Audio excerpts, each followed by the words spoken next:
चलो पिछले क्लास में क्या क्या बात किया था, मैंने बोला था रेडियस निकालना है ना। किसका रेडियस था हमारा? हाइड्रोजन का, पहले सेल का है ना। तो बताओ मेरे पास फॉर्मूला क्या था? तो पहले लिखेंगे 0.53 into N square by Z angstrom. तो क्या हो जाएगा 0.53 इंटू नंबर ऑफ सेल क्या हो जाएगा 1 का स्क्वायर, जेड के लिए हाइड्रोजन के लिए कितना होता है 1, इतना एंगस्ट्रॉम हो जाएगा। यानी 0.53 इंटू 10 के पावर -10 मीटर के बराबर। This is the radius of first orbit of hydrogen atom.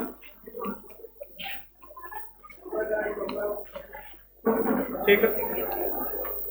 Second क्या था? वेलोसिटी। ठीक है, तो वेलोसिटी अब निकालेंगे फर्स्ट ऑर्बिट बराबर।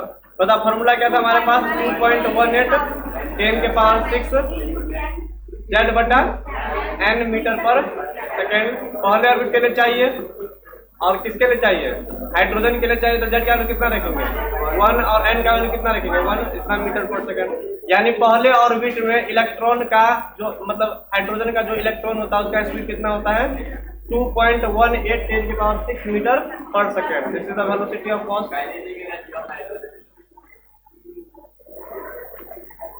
ठीक है, आगे लिखो यहाँ पे। ये पहला था, इसी में ए मान लेते हैं इसको बी, और अगला क्या मानेंगे हम? सी मान लेते हैं। बताओ क्या निकालेंगे हम? Kinetic energy. बताओ फॉर्मूला क्या था? 13 point into Z square by N square electron volt. ठीक है, बताओ जेड का वैल्यू कितना हो जाएगा 1, तो 1 का स्क्वायर, नंबर ऑफ सेल कितना हो जाएगा 1, तो 1 का स्क्वायर कितना हो जाएगा 13.6 इलेक्ट्रॉन वोल्ट। ठीक है, अब बताओ डी नंबर अगर निकालना जाएंगे तो मेरे पास थोड़ा बहुत ट्रिक भी है। इसको दुगना कर दो, निगेटिव साइन लगा दो, ऐसा ही था नंबर। तो कितना आ जाएगा -26 पॉइंट समथिंग आएगा, मतलब 27.2 आएगा, माइनस में आएगा। चलो सब फॉर्मूले सब निकालेंगे। बताओ पोटेंशियल एनर्जी का क्या फॉर्मूला था हमारे पास? -2 into 13.6 into Z square by N square electron volt, तो -2। अब बताओ इसको जब सॉल्व किया तो कितना है यहाँ पे 13.6। तो क्या करेंगे यहाँ पे 13.6 डाल दो, वैसे तुम पुट करेगा 1, तो 1 तो क्या हो जाएगा 1 का स्क्वायर कट जाएगा, या 1 को क्या काटेंगे हम 14.6 बचेगा। सॉल्व करेंगे कितना होगा 13 दूना 26 27.2, इतना इलेक्ट्रॉन वोल्ट हो जाएगा, माइनस में आ जाएगा। ठीक, माइनस साइन लगेगा इसमें। चलो अब टोटल एनर्जी चाहिए, तो बताओ डी के बाद क्या आएगा हमारा ई। तो बताओ टोटल एनर्जी का फॉर्मूला हमारे पास क्या था? डायरेक्ट मैंने लिखा था -14.6 Z square by N square electron volt. वैसे तुम दोनों को जोड़ेगा तब पर भी आंसर आ जाएगा। ये माइनस है, ये प्लस है, तो कितना बचेगा 13.6 बचेगा माइनस में। ठीक है, तो माइनस साइन लगाओ यहाँ पे 13.6 इंटू 1 का स्क्वायर, नीचे में 1 का स्क्वायर इलेक्ट्रॉन वोल्ट। आगे आंसर माइनस कितना रहेगा 13.6 इलेक्ट्रॉन। ये क्वेश्चन जल्दी नोट करो तो आगे बढ़ेंगे। जल्दी बनाए जल्दी करो।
चलो क्या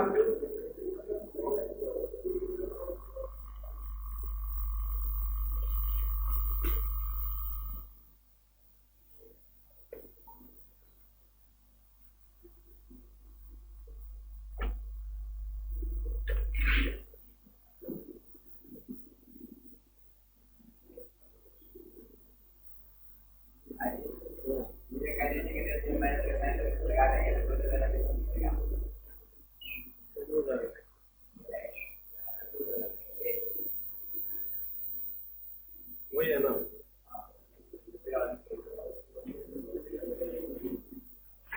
तो हमेशा वन उधर माइनस तो आएगा यार माइनस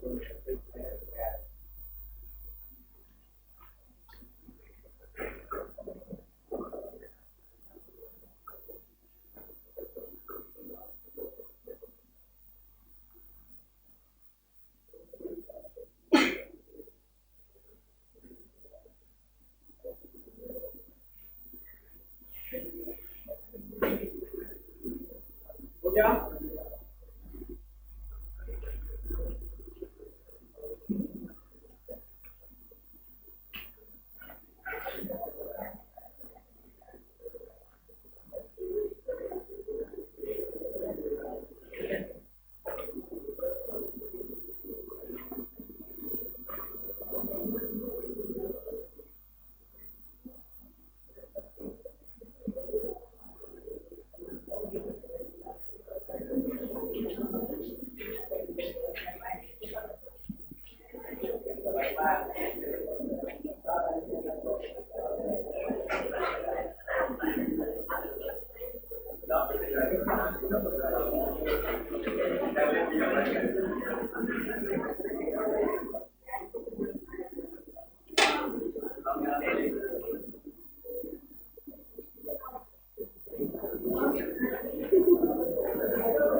समझाए क्वेश्चन था हमारा, लेकिन इसमें कुछ समझाना भी बताया।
चलो हो गया इतना।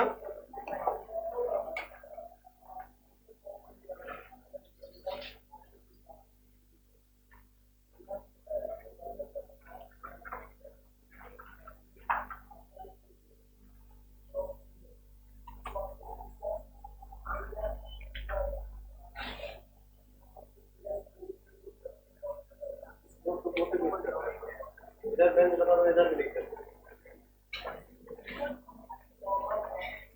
कॉलेज सफर भी लिखते रहते, वही सब लिखा हुआ है ना, फिर लिखा हुआ है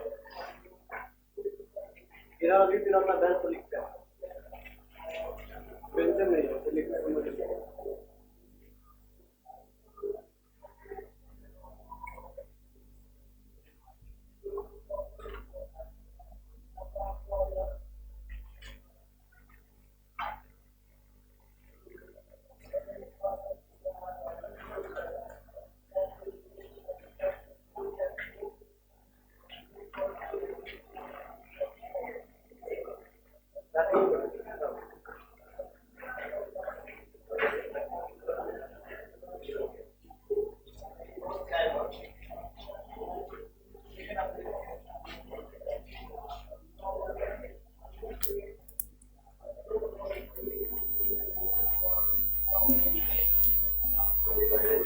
ठीक है, हो गया। देखो तो जरा, चलो देखो देखो तो हमने हाइड्रोजन आइटम के लिए ना, अब यहाँ पे जब एनर्जी का बहुत सारा वर्क होगा ना, देखो रेडियस निकालने के लिए क्वेश्चन एग्जाम में कर लेंगे, वेलोसिटी निकाल सकते हैं, काइनेटिक एनर्जी निकाल सकते हैं, पोटेंशियल एनर्जी निकाल सकते हैं, फॉर्मूला मेरे पास में। अब जो यूज करना है ना चैप्टर के अंदर में हमको, मतलब अब आगे जो पॉइंट हमारा न्यूबोर कितना पॉइंट हमारा बन गया था, देखो तो वहाँ पे 6 पॉइंट बताया था न्यूबोर में, अब पूरा कंप्लीट नहीं हुआ, कितना देखो तो चेक करो तो कितना लिखा है, 5 पॉइंट नहीं 6 पॉइंट था, 5 था ना, उसमें 2 पॉस्टुलेट और लिखना है, ठीक है, तो वो हमारा आगे आएगा, जैसे जैसे बताते चलेंगे वैसे वैसे आएगा वो। तो तुम 5 हुआ था ना, 5 होगा, 5 ठीक है, उसमें 2 और बचा हुआ, धीरे धीरे आगे हुआ है।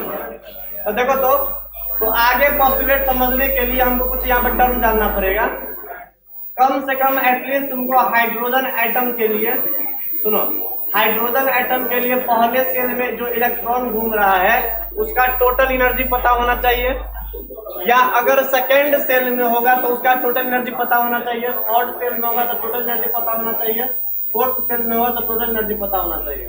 तुम लोग बोला है कि हाइड्रोजन में तो पहले सेल में एक ही इलेक्ट्रॉन होता है, तो सेकेंड सेल थर्ड सेल के बाद क्या कर रहे हैं, तो एक्चुअल में कोई भी जो एटम होता है ना, तो उसके आगे भी सेल्स वगैरह होता है, ठीक है, लेकिन इलेक्ट्रॉन एक ही है, तो पहले सेल में ही था वहां पे, अगर कुछ बाहर से कुछ एनर्जी वगैरह देते हैं तो वो इलेक्ट्रॉन जंप करते हुए अगले सेल में चला जाता है, ठीक है। तो हमको पता है कि इलेक्ट्रॉन पहले सेल में ही रहता है, तो कुछ एनर्जी वगैरह बाहर से हीट करते हैं ना, तो वो इलेक्ट्रॉन जंप करके अगले सेल में अगले सेल में चला जाता है।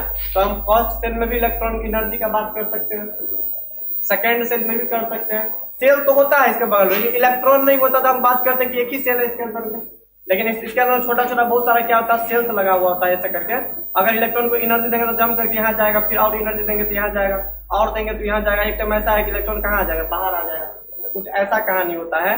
कोई भी एटम में बहुत सारा सेल होता है, लेकिन इलेक्ट्रॉन एक ही होता है, इसलिए कहाँ प्रेजेंट होता है, वो पहले सेल में ही प्रेजेंट होता है।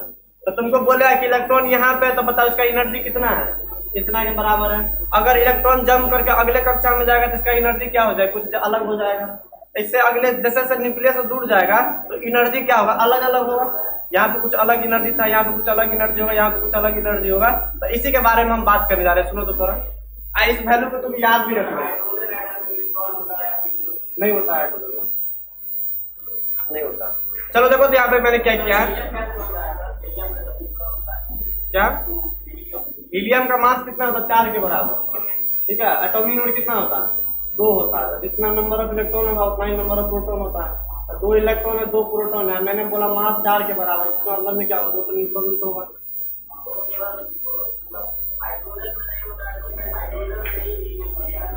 क्या हाइड्रोजन से हीलियम का, हाइड्रोजन में न्यूट्रॉन थोड़ी ना होता है, हीलियम एक अलग आइटम, ये अलग एलिमेंट, ये अलग एलिमेंट है ना, दोनों अलग अलग है ना। अब जैसे मान लो आयरन बोलेंगे और एल्युमिनियम बोलेंगे, 2 अलग अलग एलिमेंट है, दोनों क्या सेम है, आयरन से एल्युमिनियम बना लेते हैं हम।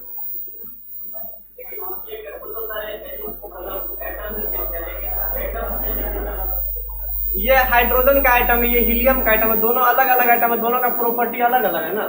जैसे मैंने बोला पीरियोडिक टेबल टोटल 118 एलिमेंट है, तो सबका प्रॉपर्टी अलग अलग होगा। कि हम बोल रहे हैं कि आयरन से हम एल्युमिनियम बना लेते हैं, तो थोड़ी ना बोलेंगे हम, इसका अलग गुण है, इसका अलग गुण है, ये भी तो 2 एलिमेंट अलग अलग है, उसी तरीके से हाइड्रोजन और हीलियम 2 अलग अलग है, ठीक है, ऐसे समझते हैं। चलो देखो जो बता रहे हैं सुनो, अब देखो तो ये मेरे पास ना हाइड्रोजन का परमाणु है, क्या ये हाइड्रोजन का आइटम। अब मैंने बोला इसका पहला सेल ऐसे करके बना लेते,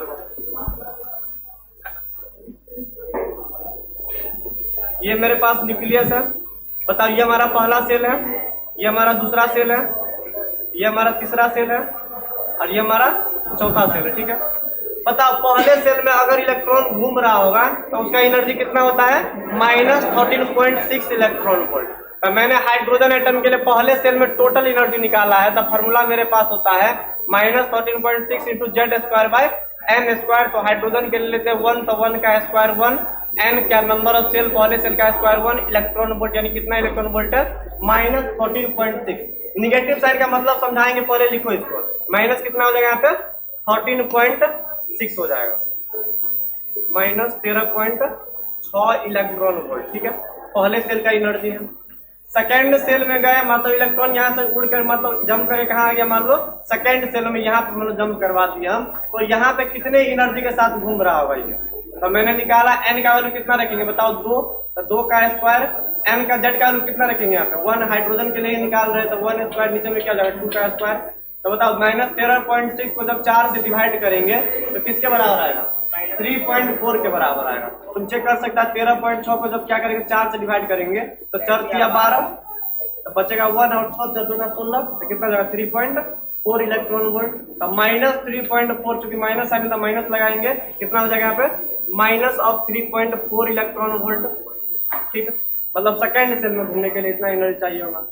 थर्ड सेल का बात करें तो बताओ n का वैल्यू कितना हो जाएगा, 3 का स्क्वायर कितना हो जाएगा 9, और 9 को जब 13.6 से डिवाइड करेंगे कितना आएगा 1.51, यानी इस सेल में घूमने के लिए कितना एनर्जी चाहिए होगा उसको 1.51 इलेक्ट्रॉन वोल्ट का एनर्जी। ठीक, अगर इलेक्ट्रॉन जंप करके फोर्थ सेल में आ गया तो बताओ इस सेल में घूमने के लिए कितना एनर्जी चाहिए होगा -0.85 इलेक्ट्रॉन वोल्ट। ठीक है, अब एक बार तुम देखो तो जैसे जैसे न्यूक्लियस से दूर जा रहे हैं तो बताओ तो एनर्जी बढ़ रहा है घट रहा है, ये माइनस है, ज्यादा माइनस है, ये कम माइनस है, इस तरह कम माइनस है, ये सबसे कम माइनस है, तो माइनस वाला वैल्यू डिक्रीज कर रहा है, तो बताओ एनर्जी क्या हो रहा होगा, बढ़ रहा होगा। तो ऐसे बता सकते हैं कि जैसे जैसे इधर मूव करते तो एनर्जी क्या करता है हमारा इंक्रीज करता है। अब एक टाइम ऐसा आएगा कि इसका एनर्जी कितना हो जाएगा 0 के बराबर। देखो ये क्या है -13.6 -3.4 -1.51 -0.85, इसका मान लो 0 अगर आ गया, अरे माइनस के बाद क्या आएगा -0.85 के बाद क्या आएगा यहाँ पे 0 आएगा वैल्यू। तो एक टाइम ऐसा है कि वैल्यू क्या हो जाएगा यहाँ पे एनर्जी का 0 हो जाएगा। 0 कहने का मतलब यहाँ पे ये होता है कि एटम क्या हो गया, मतलब इलेक्ट्रॉन क्या हो गया, उस एटम से बाहर आ गया हमारा। एटम के अंदर में सेल्स बहुत सारा होता है इसमें, लेकिन उसका जब एनर्जी 0 के बराबर हो जाता है तब क्या समझते हैं वो इलेक्ट्रॉन कहाँ आ गया हमारा बाहर निकल गया। हमने बोलता है कि गैस मतलब कोई भी आइटम को जब हीट करते हैं तो इलेक्ट्रॉन बाहर निकलता है, तो पहले धीरे धीरे जंप करके सेल में कन्वर्ट होता है, अलग अलग सेल में जाता है, और जब एनर्जी 0 हो जाता है तब वह कहाँ आ जाता है बाहर में आ जाता है। इसको बोलते हैं आयनाइजेशन बोलते हैं। देखो सेल 4 से 5 सेल इसमें लिख सकते हैं। अगर एक पहला में इलेक्ट्रॉन है तो इसमें क्या हम देख सकते हैं 3 से 4 सेल, क्योंकि इसके बाद क्या है ना 0 -0.85 के बाद क्या आएगा पे 0 कहने का मतलब ये न्यूक्लियस से आजाद हो चुका है, इसका कोई एनर्जी नहीं है। तो इलेक्ट्रॉन बाहर कब आएगा 3-4 सेल होता है। तो ऐसे करके उन्होंने नील बोर में बताया था कि एटम के अंदर में 3-4 सेल होता है, हाइड्रोजन के अंदर में जब इसका एनर्जी 0 हो जाता है तो एटम क्या इलेक्ट्रॉन में क्या बोलते हैं हम बाहर आ गया। तो ये हमको वैल्यू ना एटलीस्ट तुमको याद रखना पड़ेगा, ये 4 वैल्यू हमारा।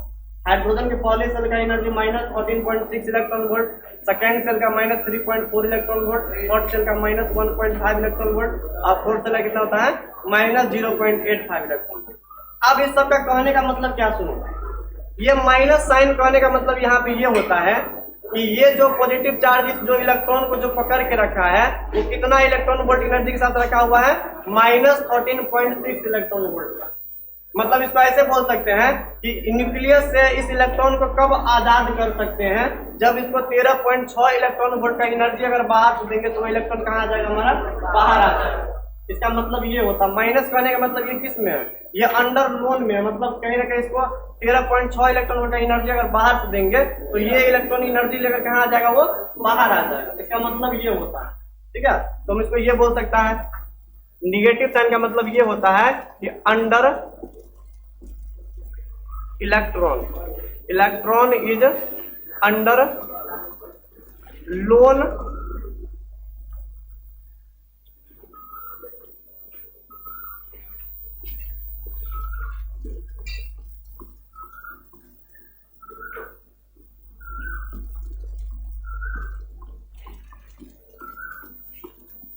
सुनो, कोई बोलेगा कि एनर्जी का निगेटिव साइन से तुम क्या समझते हो, निगेटिव साइन का इसका मतलब ये होता है electron is under loan with nucleus, मतलब ये न्यूक्लियस से कुछ लोन लेकर रखा है कि मतलब 13.6 इलेक्ट्रॉन वोल्ट एनर्जी के साथ घूम रहा माइनस साइन के साथ।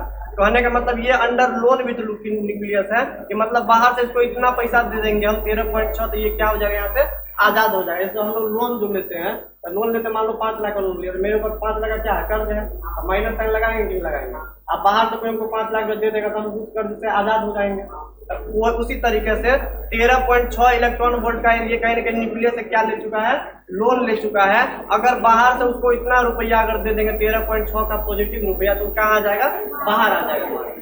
जैसे इलेक्ट्रॉन एनर्जी लेकर जंप करके मान लो सेकेंड सेल में गया, तो -3.4 इलेक्ट्रॉन वोल्ट का मतलब ये है कि न्यूक्लियस के साथ क्या है, ये फोर्स ऑफ अट्रैक्शन के साथ बंधा हुआ, इसके पास इतना एनर्जी लग रहा है। अगर बाहर से इसको 3.4 इलेक्ट्रॉन वोल्ट का एनर्जी दे देंगे तो वो आजाद हो जाएगा हमारा। तो निगेटिव साइन का मतलब ये होता है कि electron is under loan with nucleus, nucleus से कुछ लोन लेकर रखा है, अगर उतना एनर्जी दे देंगे तो वो कहाँ आ जाएगा, हमारा बाहर आ जाएगा। जल्दी इसको नोट करो, तो अब आगे बढ़ेंगे थोड़ा हम। इसको साइन बना लो, जैसे लिखा मैंने वैसे लिखो इसको। ये हाइड्रोजन एटम के लिए मैंने बात किया है।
अरे लोन लेने का मतलब यहाँ पर टोटल एनर्जी का बात कर रहे हैं, घूमने वाला एनर्जी और ये पोटेंशियल दोनों को मैंने जोड़ दिया, टोटल एनर्जी वो हो जाएगा हमारा।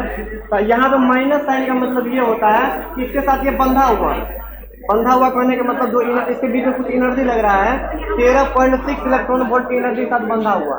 तो बंधा हुआ तो इलेक्ट्रॉन को आजाद करना है, हमको आजाद करने के लिए कुछ एनर्जी देना पड़ेगा, तभी तो बाहर निकलेगा हमारा। तो माइनस यहाँ पे ये बताता है कि बाहर से तुम उसको इतना एनर्जी दे देगा तो वो बाहर आ जाएगा। इसका मतलब बस इतना रखा है। कोई बोला है why energy of electron is written as negative, because of it means negative means electron is under loan, मतलब लोन कहने का मतलब बंधा हुआ है। समझाने के लिए मैंने लोन वर्ड का मतलब कर्ज में वो है, मतलब इतना एनर्जी दो तो बाहर आ जाएगा। निगेटिव साइन का मतलब इतना है, ठीक है। लोन मतलब कर्ज नहीं है, बोलने का एक तरीका है लोन। एक्चुअल में ये बंधा हुआ 13.6 इलेक्ट्रॉन वोल्ट एनर्जी के साथ, उतना एनर्जी देंगे तो वो आजाद हो जाएगा, ठीक है। ऐसा समझते। चलो पेज पे ऐड करो, देखो आगे लिखो तब। चलो नील बोल कितना पोस्टुलेट लिखा चुके थे हम, 5, ठीक है। 6 लिखो तो अब आगे अब समझ में आएगा छठा पोस्टुलेट। इतना सारा कहानी किया तब इसका समझ में आएगा वो। चलो लिखो तो।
आउटसाइड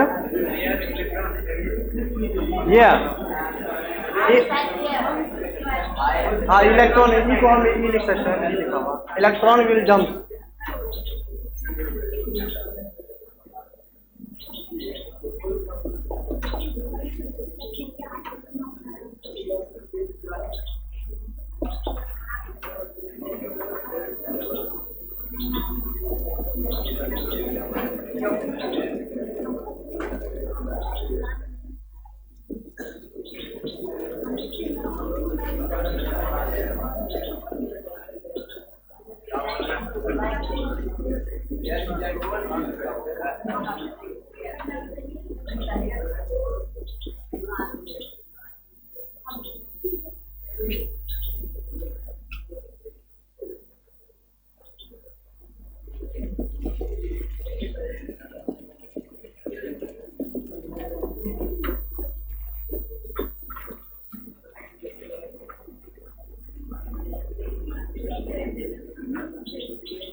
चलो इसको समझते हैं, देखो तो एक मिनट हम इसको तब समझते फिर बैक आएंगे। देखो तो सब फिर ऐड कर रहे हैं, अभी जो नहीं लिखा है हम लिखा टाइम देंगे लिखने के लिए।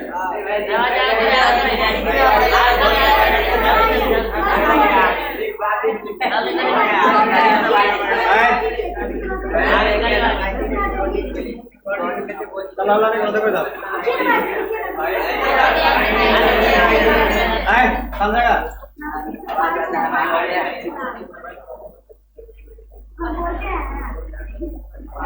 सब लड़के सब लिखे, तू क्या नहीं लिखिया?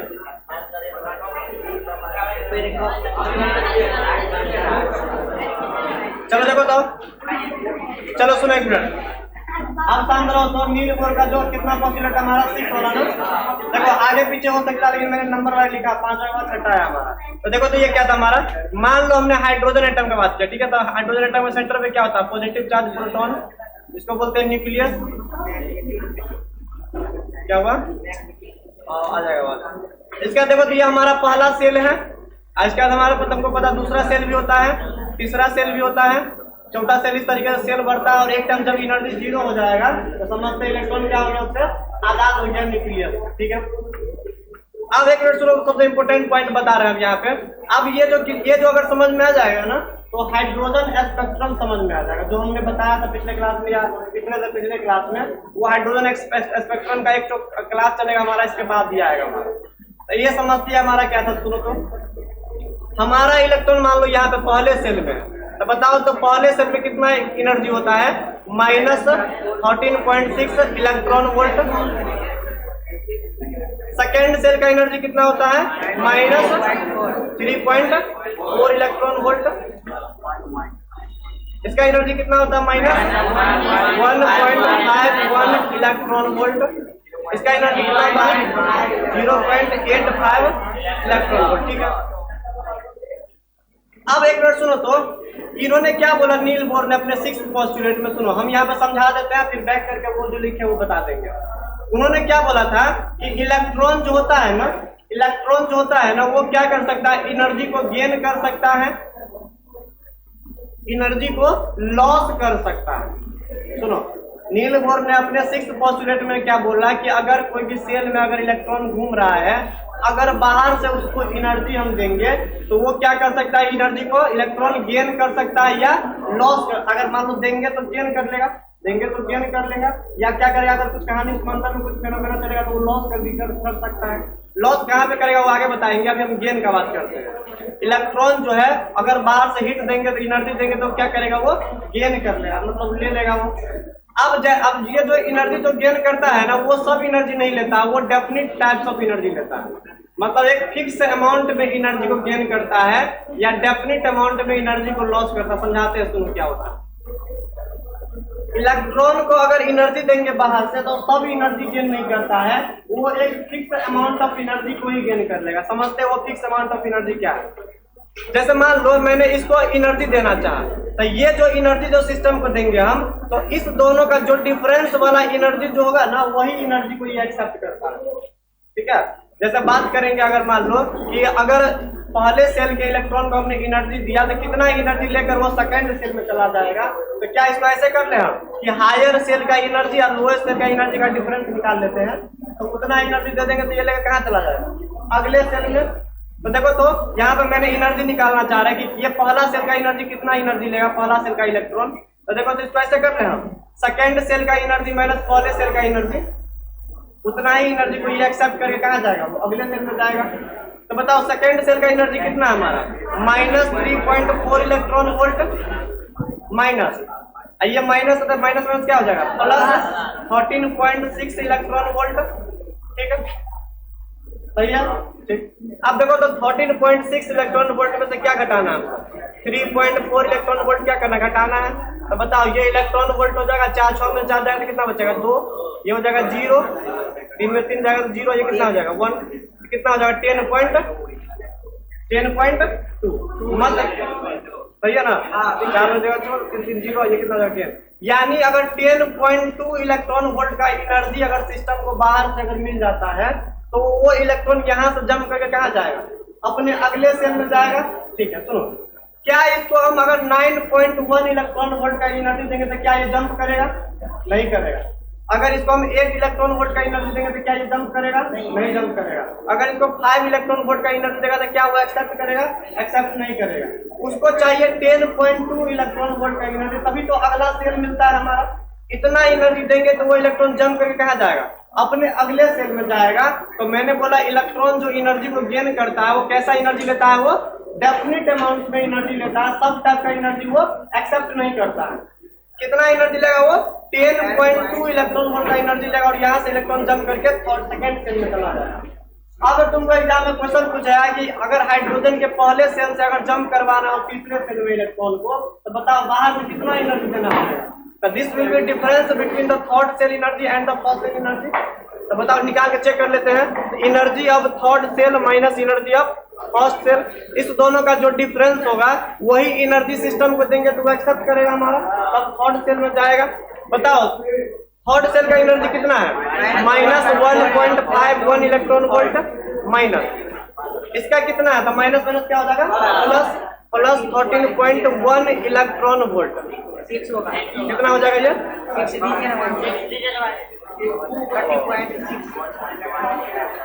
13.6 इलेक्ट्रॉन वोल्ट। अब क्या करो 13.6 में से क्या करो 1.5 को क्या करते हैं? घटा देते हैं। ठीक है, तो बताओ 10 में ये नहीं कुछ जीरो मान लिया।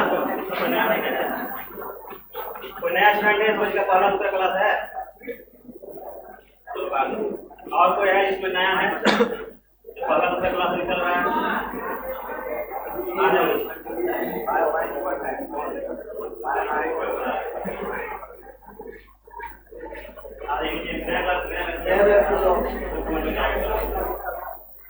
और कोई है? इसको अभी समझने में दिक्कत हो रहा है, नया बैच स्टार्ट हुआ उसमें जाकर बैठ जाना। बाद में बोला सर समझ में नहीं आया, ये वो नहीं आ रहा तब ये बताना है। नया बैच स्टार्ट हो रहा है। चलो देखो सर सुनो, आए सुनो, अगर पहले सेल से इलेक्ट्रॉन थर्ड सेल में जाना होगा तो बताओ कितना एनर्जी चाहिए होगा? 12.09। क्या इसको हम 12 इलेक्ट्रॉन वोल्ट का एनर्जी देंगे तो क्या एक्सेप्ट करेगा?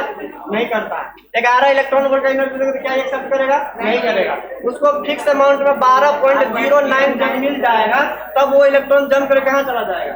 थर्ड सेल में। तो इसलिए मैंने क्या बोला कि इलेक्ट्रॉन जो होता है वो किसी भी सेल से वही एनर्जी को बाहर से वो एक्सेप्ट करेगा।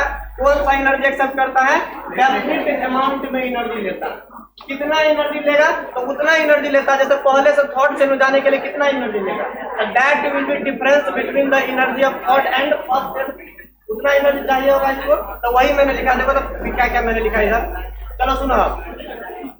Electron can except of energy and loss of energy. Energy को एक्सेप्ट भी कर सकता है, लॉस भी कर सकता है। ठीक है, अगर एनर्जी को वो एक्सेप्ट करता है तो सुनो यहाँ पे मैंने लिखा इफ इलेक्ट्रॉन एक्सेप्ट एनर्जी, अगर एनर्जी को जो एक्सेप्ट करता है डेफिनिट अमाउंट ऑफ एनर्जी को जो एक्सेप्ट करता है तो वो कहाँ जाता है बताओ? तो मतलब कहाँ से एक्सेप्ट करता है? बाहर से लेता है, मतलब फ्रॉम आउटसाइड से बाहर से एनर्जी को एक्सेप्ट करेगा। और वहां पे क्या होता है? There electron will jump. Electron क्या करेगा? जंप करके कहाँ जाएगा वो? To the higher energy level. Electron energy लेगा कहाँ जंप करके जाएगा? हायर एनर्जी लेवल में, क्योंकि एनर्जी बढ़ता है इधर उधर जाते हैं तो दिखाई तो पहले। तो इलेक्ट्रॉन एनर्जी लेकर कहाँ जाएगा वो? हायर एनर्जी लेवल में। इस फिनोमेना क्या बोलते हैं हम लोग? एक्साइटेशन ऑफ इलेक्ट्रॉन बोलते हैं। एग्जाम में क्वेश्चन आ सकता है कि एक्साइटेशन ऑफ इलेक्ट्रॉन क्या होता है? एक्साइट मतलब ना उत्तेजित करना, मतलब हाइड्रोजन इलेक्ट्रॉन को मैंने क्या कर दिया? उत्तेजित कर दिया। कब उत्तेजित किया? जब उसको एनर्जी दिया बाहर से, तब इलेक्ट्रॉन एनर्जी लिया और कहाँ गया? वो जंप करके अगले सेल में गया। इस फिनोमेना क्या बोलते हैं हम लोग? एक्साइटेशन ऑफ इलेक्ट्रॉन बोलते हैं। ठीक, अब एक बताओ तो अगर मान लो ये -3.4 इलेक्ट्रॉन वोल्ट, अगर इसमें से एनर्जी अगर बाहर निकाल लेंगे हम तो यहाँ का इलेक्ट्रॉन जंप करके क्या आ जाएगा? पीछे की तरफ जाएगा। ऐसा भी तो हो सकता है। इसको एनर्जी देंगे तो आगे आएगा, इसमें से एनर्जी अगर निकाल देंगे बाहर तो इसका एनर्जी कम हो जाएगा तो कहाँ जाएगी? पीछे जाएगा। तो देखो मैंने ये भी लिखा है, अगर कोई भी इलेक्ट्रॉन क्या करता है? घूमने के दौरान एनर्जी को अगर रिलीज करता है, कभी भी ऐसा फिनोमेना अगर देखने को मिलता है तो वहां पे क्या करता है? Electron will jump back to the initial path, मतलब वो पहले सेल में चला जाता है, यानी पिछले सेल में चला जाता है, जिसको क्या बोलते हैं हम लोग? डी एक्साइटेशन ऑफ इलेक्ट्रॉन बोलते हैं। ये फिनोमेना बहुत कम होता है, इलेक्ट्रॉन एनर्जी बहुत कम बाहर निकालता है तो जंप करके कहाँ आएगा? वो पिछले वाले सेल में आएगा। इसको क्या बोलते हैं हम लोग? D excitation of electron. तो ये याद होना चाहिए एक्साइटेशन ऑफ इलेक्ट्रॉन क्या होता है, एनर्जी देंगे इलेक्ट्रॉन को फिक्स अमाउंट पे एनर्जी, तो वो एनर्जी को गेन करके क्या होगा, वो एक्साइट हो जाएगा, अपने अगले से अगले शेल में पहुंच जाएगा। ठीक, आगे मैंने क्या लिखा सुनो इधर, इलेक्ट्रॉन कैन एक्सेप्ट, यहाँ पे ऑन नहीं होगा, only electron can accept, electron जो होता है वो एनर्जी वो एक्सेप्ट करता है ओनली सर्टेन या फिक्स अमाउंट में एनर्जी। क्या सब टाइप का एनर्जी लेता है वो नहीं लेगा, वो एक फिक्स अमाउंट ऑफ एनर्जी लेता है। ठीक है, दैट इज इक्वल टू, वो एनर्जी किसके बराबर होता है, difference between two energy level. जैसे बोलेंगे मान लो कि हमारा सेकेंड सेल का एनर्जी, सेकेंड सेल का और फर्स्ट सेल का जो एनर्जी डिफरेंस है,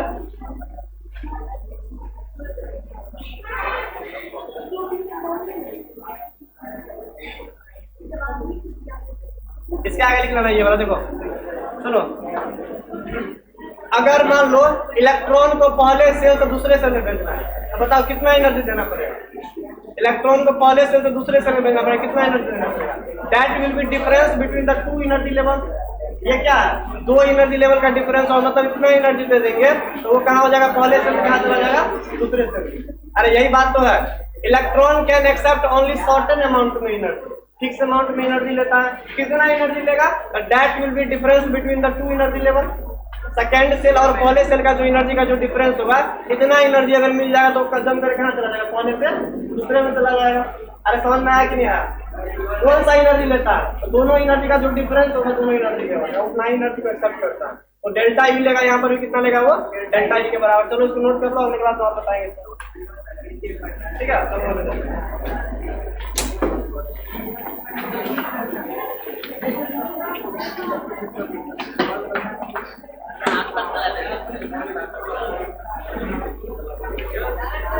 डाउट है तो बाहर में डाउट है,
तो बन गया।